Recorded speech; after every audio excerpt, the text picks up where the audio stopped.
علیہ السلام اللہ رب العالمین نے پوری ملت اسلامی میں اپنے بندوں میں اللہ رب العالمین نے اس بات کی سند ادا کی ہے کہ ہم نے اپنے بندے ابراہیم کو اپنا دوست بنایا. مالک نے اپنے بندوں میں سے ایک بندے کو اپنا دوست بنایا اور قرآن میں اس کا ثبوت اتخذ اللہ ابراہیم خلیلا. اللہ نے ابراہیم کو دوست چن لیا, اپنا دوست منتخب کر لیا. وہ کون سی ادا تھی, وہ کیا بندگی تھی, کیا بندگی کا کون سا کردار تھا, وہ کون سا کارنامہ تھا. اسلامی تاریخ بھری پڑی ہے ابراہیم علیہ السلام کی روشن تاریخ, چمکتے ہوئے کردار سے پوری اسلامی تاریخ بھری پڑی ہے.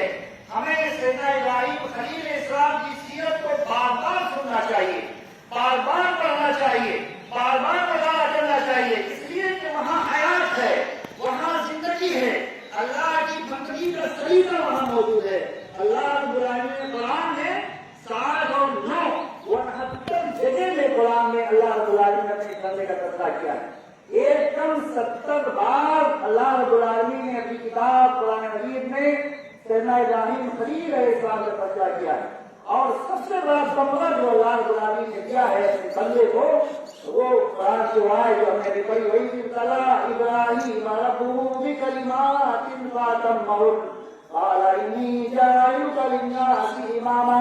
اللہ تعالیٰ کہتا ہے کہ جب ابراہیم کے رب نے اپنے بندے ابراہیم کو چند چیزوں میں آزمانا چاہا اور آزما لیا, اور کلمات سے مراد مفسرین نے اسلام کے عوامل اللہ تعالیٰ کے احکامات اور نواہی ہیں. اللہ تعالیٰ نے جو کہا کرنے کو, اللہ تعالیٰ جن چیزوں سے روکا, اللہ رب العالمین نے دیکھا میرا بندہ کتنا کرتا ہے. اور یہی ہے اصل زندگی میں بھائیو ہماری اور آپ کی. پوری دنیا میں سارے انسانوں کی زندگی فقط یہی ہے, دنیا میں ہم اور آپ اور دنیا کے سارے لوگ اسی لیے آئے ہی آئے ہیں.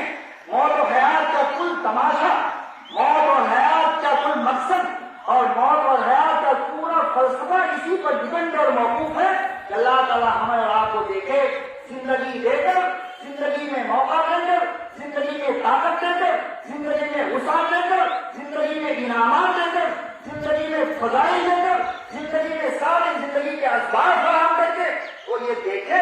اتنا سب کچھ دینے کے بعد, اتنا سب کچھ کرنے کے بعد, مقصد بھی بتا کر کے کہ دنیا میں جانے کا مقصد فقط میری بندگی ہے. وما خلقت الجن والانس الا لیعبدون. انسانوں اور جناتوں کو ہم نے فقط اسی لیے دنیا میں بھیجا اور پیدا کیا ہے تاکہ یہ ہماری بندگی کریں. تو اللہ تعالیٰ یہی دیکھنا چاہتا ہے کہ میرا بندہ کون بندہ بندگی میں کتنا اچھا بندہ ہے, کتنا معیاری بندہ ہے, بندگی کا کس میں, بندگی کے کس معیار پر میرا بندہ پہنچا ہوا ہے. یہی سہو سے اللہ تعالیٰ دیکھتا ہے, ہم سے بھی یہی دیکھتا ہے, اور یہی درس بھی ہے, یہی پیغام بھی ہے, اور یہی اصل چیز ہے میرے بھائی. اصل چیز فقط یہی ہے کہ ہم اپنے مولا کے لیے, مولا کی بندگی میں ہمارا معیار کتنا ہے, ہم کتنا بلند ہیں, ہمارا مقام بندگی میں کہاں ہے, کس جگہ ہم کھڑے ہیں.